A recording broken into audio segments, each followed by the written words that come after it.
नमस्कार रसिक हो. सखी मंथनच्या आजच्या कार्यक्रमामध्ये मी आपल्या सगळ्यांचं अतिशय मनापासून स्वागत करते. वारकरी संप्रदायाच्या वेगवेगळ्या आयामांचा आपण विचार करतो आहोत. समानतेवरती भर देणारा हा संप्रदाय सगळ्या समाजाला, 18 पगड जातींना, स्त्री पुरुषांना याच्यामध्ये भक्तीची दारं उघडलेली आहेत असं आपण पाहतो. पण तरी देखील अशा कोणी संत आहेत का, अशा कोणी स्त्रिया आहेत का ज्यांच्यासाठी ही दारं बंद होती? याच प्रश्नाची उकल करण्यासाठी आज आपण इथे आलेलो आहोत आणि आपल्याबरोबर संवाद साधण्यासाठी आलेले आहेत डॉक्टर रुपाली शिंदे मॅडम, फर्ग्युसनच्या मराठी विभागाच्या विभाग प्रमुख असलेल्या लेखिका, समीक्षक आणि अभ्यासक. त्यांची संत साहित्यावरची वेगवेगळी पुस्तकं देखील प्रकाशित आहेत, ज्यामध्ये बहिणी फडकती ध्वजा हे चरित्र आहे, पाया पडिला खोले ठाई, भवार्णवी नाव उभारिली, तैसी मुक्ताबाई आम्हामधी, न व्हावे उदास, ही वेगवेगळी पुस्तकं त्यांची आजवर प्रकाशित झालेली आहेत. त्यांच्याशी संवाद साधूया. प्रथम आपल्या पॉडकास्टमध्ये त्यांचं स्वागत करूया. नमस्कार मॅडम. नमस्कार मॅडम, सगळ्यात पहिला मला आपल्याला प्रश्न विचारायचा आहे की समानतेवरती वारकरी संप्रदाय आधारलेला असला तरी देखील अशा कोणी स्त्रिया तुम्हाला याच्यामध्ये दिसतात का किंवा आहेत का की ज्यांच्यासाठी ही भक्तीची कवाडं बंद होती? नाही, त्या तर आहेतच, पण त्या सगळ्या चर्चेला सुरुवात करण्याआधी आपण ही एक गोष्ट लक्षात घेतली पाहिजे की वेदप्रमाण मानणाऱ्या परंपरेनं स्त्रीचं शरीर आणि स्त्रीच्या शरीराकडे पाहण्याचा एक विशिष्ट दृष्टिकोन आहे, पुरुषप्रधान दृष्टिकोन आहे की स्त्री हे मोहाचा आगर आहे, स्त्रीचं शरीर हे अपवित्र आहे आणि म्हणून स्त्री जन्म किंवा स्त्री असणं ह्या एकाच कारणामुळे सर्व जाती धर्मातल्या स्त्रियांना भक्ती मार्ग, अध्यात्म जाणून घेण्याचा अधिकार हा नाकारलेला होता. त्यामुळं त्या काळामध्ये परमार्थ ज्ञान घेण्याचा आणि परमार्थ ज्ञान देण्याचा दोनही प्रकारचे अधिकार हे कुठल्याच वर्णातील आणि जातीतील तसंच सगळ्याच धर्मांनी स्त्रियांना तो नाकारलेला होता. त्यामुळे ही एक मोठी चौकट आहे नकाराची आणि त्यामुळे त्या चौकटीतून ती चौकट भेदून किंवा ती वाट आणखीन ज्याला मोकळी करणं ते ज्ञानेश्वर माऊलींनी केलं. महानुभाव, त्यांच्याही आधी महानुभाव संप्रदायाचे चक्रधर स्वामी, त्या चक्रधर स्वामींनी केलं, पुढे रामदास स्वामींनी केलं. हा प्रयत्नपूर्वक अधिकार देण्यासाठी त्यांना प्रयत्न करावे लागले, अर्थ सांगण्याचे एक वेगळी वाट स्वीकारावी लागली. तर ही चौकट त्यांनी लवचिक केली, मोकळी केली आणि स्त्रियांना आपापल्या संप्रदायामध्ये, पंथामध्ये त्यांनी स्वीकारलं, म्हणजे ती दारं खुली केली. आता असं जरी असलं तरी ते होतच ना की जसं ज्ञानेश्वर किंवा चक्रधर स्वामी हे स्त्रियांच्या बाबतीत उदार होते, पण एक मोठा समाज असतो की जो परंपरेचं ओझं घेऊन जाणारा असतो किंवा त्याला परंपरा पाळणं हे सुरक्षित वाटत असतं. हे जर आपण परंपरेची चौकट नाकारली तर संस्कृतीचं काय होईल, समाजाचं काय होईल, काहीतरी अरिष्ट कोसळेल असं वाटत असतं. त्यामुळं जी वहिवाट आहे बंदीची असेल ती पाळणं सुरक्षित आहे असं मानणारा समाज, एक मोठा समूह सगळ्या काळामध्ये असतो. तो त्या काळात असणं तर खूप स्वाभाविक आहे, कारण तिथं काही विज्ञान नाहीये, शेतीप्रधान व्यवस्था आहे, जातीप्रधान व्यवस्था आहे आणि त्यामुळे स्त्रियांचे ते अधिकार आणखीन कमी होणं किंवा बंदिस्तच होणं हे खूप स्वाभाविक आहे. म्हणजे ज्या एका मोठ्या चौकटीला व्यापक करण्याचं काम चक्रधर स्वामी, एकनाथ महाराज ही सगळीच वारकरी परंपरा करत होती, पण त्याच वेळी त्या सर्व काळामध्ये ही पुरुष प्रधानता प्रमाण आहे, योग्य आहे असं मानणारा ती वर्णव्यवस्थेची चौकट आपण तशीच पाळली पाहिजे, स्वीकारली पाहिजे. असा एक मोठा समूह सगळ्या काळात असतो, तसा तो त्याही काळात होता.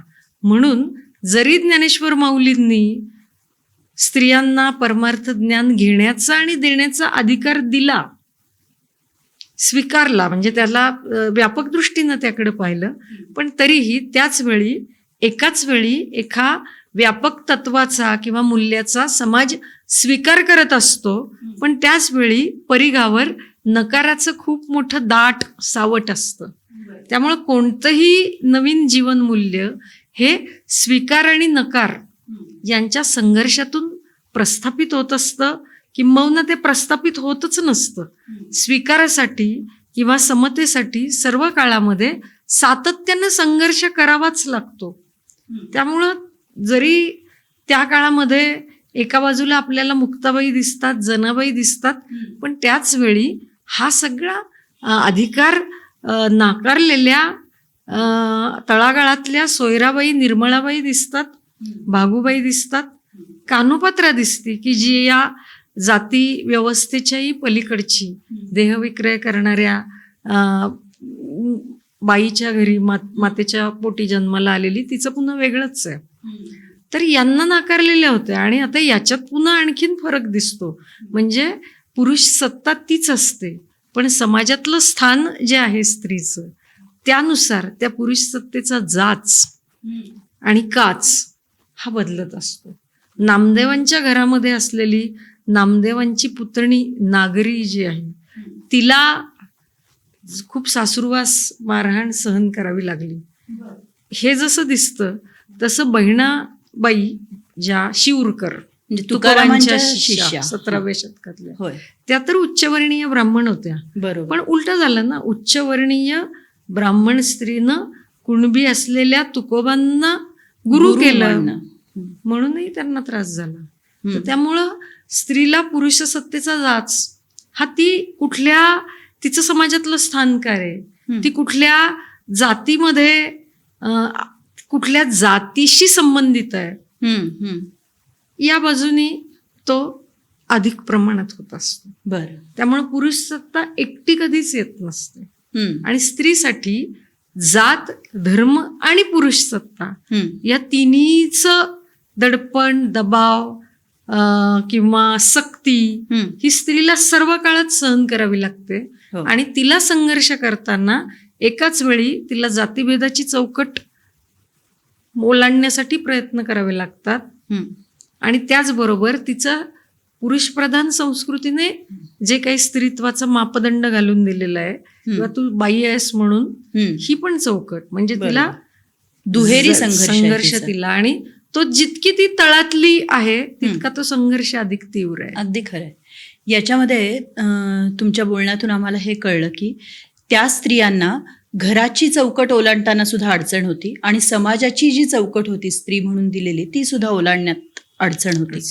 असं असताना तुम्ही आता काही त्यातल्या स्त्रियांचा उल्लेख केलात, पण ते एक एक व्यक्तिचित्र आम्हाला दाखवा ना, की त्यांना कुठल्या प्रकारचा संघर्ष त्यांच्या आयुष्यात होता आणि त्या संघर्षातून त्या भक्तीपर्यंत पोहोचल्या. त्या भक्तीपर्यंत पोहोचल्या नाहीत, त्या भक्त झाल्या म्हणून बरं तो संघर्ष होता. बरोबर. जर त्या संसाराच्या चौकटीत राहिल्या असत्या, मुलं बाळ, बरोबर, त्यांच्या वाटेला संघर्षच नसता आला. त्यांनी संसार नाकारला का? म्हणजे वारकरी संप्रदायातल्या सगळ्या स्त्री संतांचं वैशिष्ट्य काय आहे की त्या वारकरी संप्रदायामध्ये संन्यास घेऊन विठ्ठल भक्ती हा प्रकारच नाहीये. बरोबर. तो बाईसाठीही नाही आणि पुरुषासाठी नाही. बरोबर. त्यामुळे या सगळ्या स्त्रियांनी घर दार याच्यावर तुळशीपत्र ठेवलेलं नाही, त्यांचं कुठलं काम त्यांनी बाजूला ठेवलेलं नाही. त्यामुळे त्या संसारात राहून भक्त झाल्या, म्हणून त्यांच्या वाट्याचा संघर्ष जास्त तीव्र झाला. की संन्यास घेणाऱ्या स्त्रियांच्या वाट्याला पण तो आलाच. कारण आपली धारणा अशी आहे की बाईने संसाराच्या चौकटी पलीकडचं काहीतरी मागण्याचा, शोधण्याचा प्रयत्न केला तर समाजाला तो मंजूर नसतो. होय. त्यामुळे तिची गृहिणी आणि ती जी कुटुंबातली पोषण करती स्त्री, हाच तिचा आदर्श आयडियल रोल आहे. ती चौकट तिनं ओलांडता कामा नये. बरोबर. कारण पुरुषप्रधान संस्कृतीला असं वाटतं की सगळी संस्कृती, सगळा समाज, रचनेचं ओझं हे स्त्रीच्या या संसारामध्ये अडकून पडण्याशी सुरक्षित राहिले, अडकून पडण्यामध्ये सुरक्षित राहिले. त्यामुळे ती जितकी घरात राहील, ती जितकी सोज्वळ सात्विक राहील, तितकं समाज आणि संस्कृती सुरक्षित होईल. कारण स्त्रीच्या पोटी जन्माला येणारं बाळ आणि स्त्रीचं ज्याला आपण वंशशुद्धी म्हणतो, या स्त्री शरीरावर अधिकार कोणाचा, याच्यावर सगळं पुरुष सत्तेचं पाया उभा आहे, म्हणजे इमारतच उभी आहे असं म्हटलं तरी चालेल. त्यामुळे डॉक्टर बाबासाहेब आंबेडकर असं म्हणतात की स्त्री हे जातीसंस्थेचं द्वार आहे, किंवा जातीसंस्था टिकवून ठेवण्याचं काम त्या वंशशुद्धीच्या माध्यमातून स्त्री करते, म्हणजे स्त्रीकडून करवून घेतलं जातं. आणि दुसरं, ती जी कुटुंबातली शालीन कुलीन स्त्री आहे, की घराच्या उंबरट्याच्या आत, 7च्या आत घरात, ती आदर्श स्त्री. त्यामुळं याच्या पलीकडे जेव्हा जाते स्त्री, याहून अधिक वेगळं काहीतरी करण्याचा ती जेव्हा प्रयत्न करते, तेव्हा तिच्या वाट्याला संघर्ष येतो. आणि त्या संघर्षाची सुरुवात तिची स्वतःपासून होते, बरोबर, कुटुंबापासून होते, आणि एका व्यापक पातळीवर मग समाज व्यवस्था समाजाकडून होते. तशी ती या काळातल्या जनाबाईंच्या बाबतीत झाली. जनाबाईंच्या बाबतीत कुठे झाली? जनी विठ्ठल भक्त झाली, पण ती नामयाच्या दासी जनी होती. होय, ती तळागाळातली कष्टाची कामं करणारी अशी ती बाई होती. आता ती खरंच विठ्ठल भक्त आहे का? तिची विठ्ठल भक्ती किती प्रामाणिक आहे हे शोधण्याचा, तपासण्याचा. आणि तू जर तुझी भक्ती प्रामाणिक नसेल तर तुला देहदंडाचं प्रायश्चित्त आहे. तो पदक चोरीचा आरोप जो आहे तो खरं म्हणजे तिचं भक्त असण्याची सत्वपरीक्षा. त्यामुळे हे जनीच्या वाट्याला आलं. सोयरा, निर्मळा आणि बागुबाई या ज्या पुन्हा दलित भक्त आहेत, म्हणजे दलित स्तरातल्या आलेल्या भक्त आहेत, म्हणजे चोखामेळांचं सगळं कुटुंब. आणि या बागुबाई त्यांच्या कुटुंबातल्या नाही, पण त्या स्तरातल्या आहेत. तर त्यांना तर मंदिरातला प्रवेशच नाकारलेला आहे. आणि त्याही स्त्रियांनी हा सगळा, म्हणजे इतका विरोध असताना, म्हणजे तळागाळातल्या स्त्रीने भक्तीचा अधिकार संपादन करण्यासाठी त्या बायकांनी काय सहन केलं असेल ते त्यांच्या अभंगातून जाणवतं. आणि त्या किती सोशिक असतील, त्या याच्याबद्दल कुठेही थेट बोलत नाहीत, पण आपल्याला हे समजून घ्यावं लागतं की त्या जेव्हा म्हणतात की सगळा संसार हा वाउगा आहे, व्यर्थ आहे, निष्फळ आहे, हे का म्हणतात? त्या काय त्यांना संसाराचा वीट आला म्हणून म्हणतायत असा तो एक भाग आहे. पण जेव्हा एखाद्या बाईला सगळं हे लौकिक जगणं जे आहे ते निष्फळ आहे, निरर्थक आहे आणि उगीचच आहे असं वाटायला लागतं, तेव्हा त्यांच्या भोवती किती प्रतिकूल परिस्थिती असेल. जेव्हा सोयराबाई म्हणतात की हा सगळीकडे वणवा चोहीकडे लागलेला आहे, तर तो वणवा लौकिक नसतो, तो जातीभेदाचा असतो. आणि त्यात त्यांना त्यांचं विठ्ठल भक्ती ही टिकवून ठेवायची, तो संघर्ष करत त्यांची एक स्वतंत्र ओळख स्वतःशी, समाजाशी चाललेली आहे, ती झगडत स्वतःला जे हवं, मनापासून वाटतं ते मिळवायचं आणि त्याच्यासाठी धडपडायचं, हे किती कठीण असेल. आणि त्या सगळ्यांनी काय सहन केलं असेल की त्या सहन करण्याची धगच इतकी प्रचंड होती की त्याच्याबद्दल बोलतच नाहीयेत. म्हणजे सहन करणं किती टिपेला गेलं असेल की ज्याच्याबद्दल शब्दच फुटत नाहीयेत, बोलावंसच वाटत नाहीये. ती किती काय असेल, ती खोल दुःख काय असेल, असं ते दिसतं. पण ते समजून घ्यावं लागतं. म्हणजे तुम्हाला आजच्या दलित साहित्यामध्ये किंवा आजच्या वास्तववादी साहित्यामध्ये थेट दिसतं जातीसंस्थेवर टीका करणारं, तसं 14व्या शतकात कसं शक्य असेल? कारण त्यावेळची आपली उत्पादन व्यवस्था ही शेतीप्रधान उत्पादन व्यवस्था आहे आणि शेतीशी जोडलेला जात आणि व्यवसाय आहे. त्यामुळं तुम्हाला तो व्यवसायही सोडता येत नाही. व्यवसाय आणि जात दोन्हीही तुम्हाला सोडून चालतच नाही, नाहीतर खाण्यापिण्याचे जगण्याचे वांदे येतील, गावात राहण्याचे वांदे येतील. आपण हे सगळं आधुनिक काळातली जाती संस्थेच्या विरुद्धचा संघर्ष आहे, तो जात आणि व्यवसायाची फारकत झाली ना. बरोबर आहे, म्हणून तो ती त्या संघर्ष काळामध्ये ठळक झाला. नाहीये. त्यामुळे मग तो संघर्ष जास्त अवघड आहे आणि स्त्रीसाठी तर तो अधिक अवघड आहे. खरंच आहे. असे ते वेगवेगळ्या बाजू आपल्याला दिसतात. खरंय खरंय. याच्यामध्ये तुम्ही आम्हाला आता काही स्त्रियांची उल्लेख करून हे सांगितलं की त्यांची ही लढाई कशी होती, पण याच्यामध्ये सुद्धा मला असं वाटतं की चोखोबांच्या ज्या कुटुंबातल्या स्त्रिया आहेत तर यांचा संघर्ष हा दुहेरी दिसतो की त्यांना जाती व्यवस्थेचाही संघर्ष करायचा आहे आणि स्वतःच्या स्त्रीत्वाचासाठीचा सुद्धा संघर्ष आहे.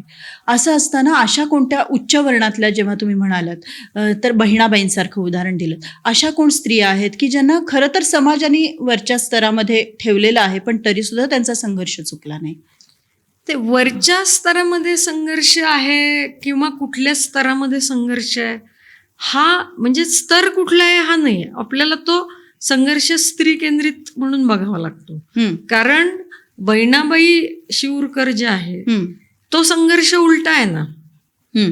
त्या उच्चवर्णीय आहेत आणि त्यांना ब्राह्मण कोणाला म्हणावे हे वज्रसूचीच्या मराठीकरणातून सांगावं लागलंय. बर. त्यामुळं प्रत्येक स्त्रीला ना त्या ज्या वर्णामध्ये किंवा ज्या समाजातल्या जाती स्तरामध्ये त्या आहेत त्याचा अर्थ काय, माझ्यासाठी स्त्रीच्या नजरेतून हे चोखियाची महारी असणं म्हणजे काय, तर ते दोन्ही बाजूनी आहे. एका बाजूला चोखोबा माझे गुरु पण आहेत आणि दुसरीकडे मी ही जातीची चौकट ओलांडलीच आहे, म्हणून मी स्पष्टपणे सांगते की हो मी चोखियाची महारी आहे. ती निर्भयता पण आहे. हा आपल्याला हा संदर्भ लक्षात घ्यावा लागतो.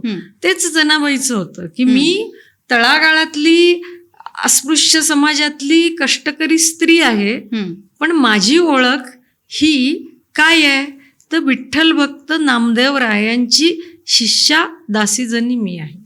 बरं. म्हणजे ती समाजाने त्यांना विशिष्ट जातीतली विशिष्ट वर्णातली स्त्रीत्वाची चौकट, या दोन्ही बाजूच्या ज्या सोशल कल्चरल आयडेंटिटीज ज्या त्यांना म्हणजे जन्माला आल्यामुळे मिळालेल्या होत्या, त्या दोन्ही ओलांडून त्याच्या पलीकडे म्हणजे स्त्रीत्वासहित स्वतंत्र ओळख जी आहे ती त्यांच्या नाममुद्रेमध्ये आपल्याला दिसते. आणि चोखोबांच्या घरामध्ये किंवा नामदेवांच्या घरामध्ये, तर चोखोबांचा प्रश्न थोडा वेगळा आहे. चोखोबांच्या घरामध्ये दोन गोष्टी आहेत किंवा या सगळ्याच तुकोबांसहित सुद्धा हा जो स्त्रियांचा संघर्ष जो आहे, संघर्ष म्हणण्यापेक्षा त्यांचं म्हणणं आहे असं म्हणूयात आपण. संघर्ष तर तो आहेच, पण त्यांचं म्हणणं आहे, त्यांचा तो आवाज आहे. तो कोणता आहे तर एका बाजूला त्यांना ती कुटुंबातली गृहिणी असण्याची, कुटुंबातली कर्ती स्त्री असण्याची ही जी जबाबदारी आहे ती त्यांना पूर्ण करावीच लागते. आणि त्यावेळी नामदेवांच्या घरातली नामदेवांची आई आणि बायको असेल, त्या राजाई आणि गोनाई या असतील, तुकोबांची आवली असेल, चोखोबांच्या सोयराबाई असतील, या सगळ्यांचं म्हणणं असं आहे की हा विठ्ठल भक्तीमध्ये इतके अडकून रमून गेलेले आहेत आणि प्रपंचाकडे दुर्लक्ष होतंय. त्यामुळे ही पण त्यांची तक्रार आहे. मॅडम, हा संघर्ष कुठल्याही काळात चुकलेला नाही. असं असताना त्या काळातल्या स्त्रीला सुद्धा एका अर्थी स्वातंत्र्य हवं होतं आणि आजच्या स्त्रीला सुद्धा ते स्वातंत्र्य हवं आहे. पण स्वातंत्र्य या शब्दाचीच परिभाषा तुम्ही कशी कराल, आणि दोन्ही काळाच्या प्रमाणे जर आपण पाहिलं तर त्या परिभाषेत काही फरक पडतो का? स्त्रीच्या स्वातंत्र्याचा विचार करत असताना आपल्याला तो 2-3 स्तरांवर करावा लागतो. एक पहिल्यांदा पुरुषप्रधान समाजरचनेने स्त्रीत्वाचे रचलेले जे मापदंड आहेत तिच्या दिसण्याशी संबंधित असतील, तिच्या चारित्र्याच्या संदर्भात असतील, तिच्या जबाबदाऱ्यांच्या संदर्भात असतील, हम्म. की हे सगळे हे पुरुषाच्या किंवा पुरुष सत्तेच्या नजरेतून स्त्री आहे. हम्म. मग ती कोणती आहे? तर तिच्या रूपाचं वर्णन, तिच्या गुणांचं वर्णन, हम्म. म्हणजे तिच्या सौंदर्याचं वर्णन करणं हेही पुरुषांनीच सांगितलंय. सुंदर स्त्री म्हणजे काय, स्त्री कुठं काय म्हणते. हम्म. आणि तिच्या वा. कुरूपतेचं वर्णन करताना हम्म.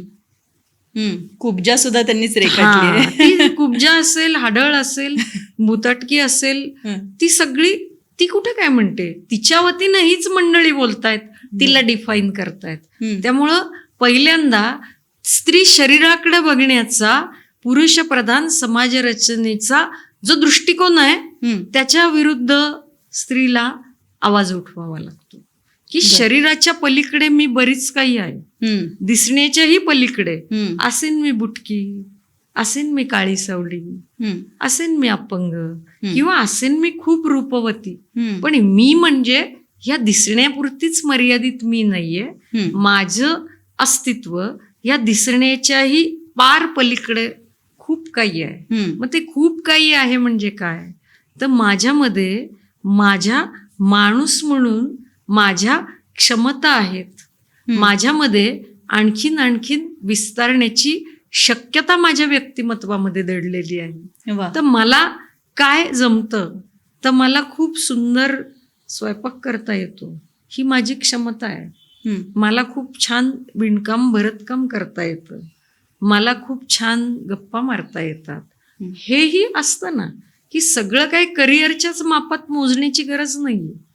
मला येणारं माझं कौशल्य प्रधान स्त्रीत्व काय, बरोबर, हा आपल्याला विचार करावा लागतो, प्रत्येक बाईला करावा लागतो. हा काही समाज उपयोगी विचार मी सांगत नाहीये, किंवा कौशल्य प्रधान म्हणताना मी परत एकदा पुरुष सत्तेच्या चौकटीत नाही सांगत आहे. स्त्रीच्या व्यक्तिमत्वामध्ये असलेल्या क्षमतेचा तो एक भाग आहे, आणि तो प्रत्येक वेळी घराबाहेरच्या करिअरशी संबंधित असेल असा नाही, आणि तसा तो असण्याची गरजही नाहीये. ज्या क्षमतांमधून स्त्रीला स्वतंत्रपणे आत्मविश्वास मिळतो ती तिची क्षमता आहे. त्यामुळे ती आश्वस्त कशामुळे होते, मेकअपवर विसंबून राहिल्यामुळे होत असेल तर त्या आश्वस्त होण्याला फार मर्यादा आहेत, किंवा ते एका अर्थाने परावलंबन आहे. किंवा एखादी स्त्री खूप धीट होऊन सिगरेट ओढत असेल, दारू पित असेल, हे स्वातंत्र्य मी घेतलं तर मला असं वाटतं की पुन्हा तिने पुरुषाचं अनुकरण करण्याचं स्वातंत्र्य घेतलेलं आहे. त्यामुळे ते स्वातंत्र्य तिला एका अर्थाने परावलंबीच करणार आहे, कारण मी स्वतंत्र आहे हे सांगण्यासाठी मला हातात सिगारेट घ्यावी लागते. ही काठीच आहे पुन्हा तिच्या. बरोबर. दुसरी महत्वाची गोष्ट, मी कपडे कशी घालते. मग आता कपडे कशी घालते मध्ये दोन प्रकार आहेत, की मला असं वाटतं की इतके दिवस मला त्या खांद्यावर घेतलेल्या पदरामध्ये जखडून ठेवलं, म्हणून आता मी शॉर्ट्स घालणार किंवा मी क्रॉप टॉप घालणार. मग मी घेतलेलं स्वातंत्र्य हे खूप स्वातंत्र्याची खूप उथळ आणि छोटीशी व्याख्या आहे. कारण पुन्हा एकदा तुम्ही स्वातंत्र्य हे स्त्रीत्वाचं प्रदर्शन करण्याचं स्वातंत्र्य घेताय का. त्यामुळे हे स्वातंत्र्य म्हणजे पुन्हा एकदा तुम्ही उपभोग प्रधान स्त्रीत्वाचाच पुरस्कार त्या फॅशनच्या निमित्ताने घेत असता, आणि मग त्या पुरुष सत्तेच्या चौकटीत अलगद जाऊन स्वतंत्र आहे म्हणत म्हणत म्हणत तुम्ही जाऊन बसता. हे लक्षात घेतलं पाहिजे. तर त्यामुळं आज आपल्याला असं होतंय की आपल्याला असं वाटतं की मला खाण्याचं, पिण्याचं, फिरण्याचं, गाडी चालवण्याचं, स्वयंपाक करण्याचं किंवा न करण्याचं हे स्वातंत्र्य मला मिळतंय म्हणजे खूप काहीतरी आहे. तुम्ही ते स्वातंत्र्य घेऊन तुम्ही काय केलं, पुढे काय केलं, काय घेतली, हा सुद्धा भाग आहे. हा, जबाबदारी काय घेतली, ते स्वातंत्र्य घेऊन तुमच्यामध्ये कोणता बदल झाला, तुम्ही त्याच्यातून विकसित होत गेलात का, तुम्ही स्वतःला नव्यानं रचलत का. वा. त्यामुळे त्यातून तुमच्या व्यक्तिमत्वाला तरी तुम्हाला आकार देता आला का, जे स्वातंत्र्य तुम्ही घेताय? जर ते झालंच नसेल तर मग ते स्वातंत्र्य कसं असतं की पावसाळ्यात कावळ्याच्या छत्र्या येतात, भूछत्र, आणि पाऊस थांबला की त्या छत्र्या आपोआप कधी नष्ट होतात ते लक्षात पण येत नाही. मग इतकं फुसकं स्वातंत्र्य मिळवण्यासाठी आपण झगडणार आहे का, किंवा आपण आनंदी होणार आहे का की मला पुरुषासारख्या शिव्या देता येतात? हे काही तुमचं भाषण स्वातंत्र्य नाहीये. त्याच्यात नकळत तुमचं स्त्रीत्व तुमच्या तोंडानेच तुम्ही अपमानित करत असता. हे आपण लक्षात घेत नाही. त्यामुळे तुम्ही स्वातंत्र्य कुणापासून, स्वातंत्र्य कशासाठी, आणि स्वातंत्र्यानंतर काय, या तीनही प्रश्नांची उत्तरं प्रत्येक काळामध्ये स्त्रीनं शोधलीत. आणि त्यामुळे ज्या स्वातंत्र्यातून नवं बाळ जन्माला घालणं असं नाही म्हणत आहे, पण त्यातून विधायक कृती जर घडत नसेल, नवनिर्मिती सुद्धा घडत नसेल, तर मग ते स्वातंत्र्य स्वतःला सुद्धा आनंद देऊ शकत नाही, बरोबर, स्वतःला सुद्धा समाधान देऊ शकत नाही. बरोबर. ते स्वातंत्र्य घेऊन आपण काय मिळवतोय याचं भान स्त्रीला प्रत्येक काळात ठेवावंच लागतं. वा, या सगळ्या चर्चेच्या पूर्ततेकडे येताना तुम्ही इतका विचार करण्यासाठी महत्त्वाचा मुद्दा दिलात. स्त्रीचं स्वातंत्र्य हे खरंच कुठल्या आयामावरती आपण तपासायचं, कुठल्या पट्टीनं आपण ते तपासायचं आहे, मोजमाप त्याचं करायचं आहे, की पुरुषांच्या नजरेतून मिळणारं स्वातंत्र्य, का जगाला काय वाटतंय किंवा जगाला प्रूव्ह करण्यासाठी म्हणून आपण स्वातंत्र्य घेतोय का? तर हे सगळे प्रश्न ऐकणाऱ्यांच्या मनात आता निर्माण होतील. आणि ह्याच मुद्द्यावरती आपण इथे पूर्णविराम घेऊयात या चर्चेला. आणि सगळ्या महिलांना सुद्धा माझी विनंती आहे की हा खरंच विचार करण्यासारखा मुद्दा आहे की स्वतःचं स्त्री म्हणून असलेलं स्त्रीत्व जपणं आणि एका सोनेरी परिघात राहून सुद्धा उंच भरारी घेता येणं शक्य आहे, याचा आपण सगळेच विचार करूया. चला, इथेच थांबतो. मनापासून धन्यवाद.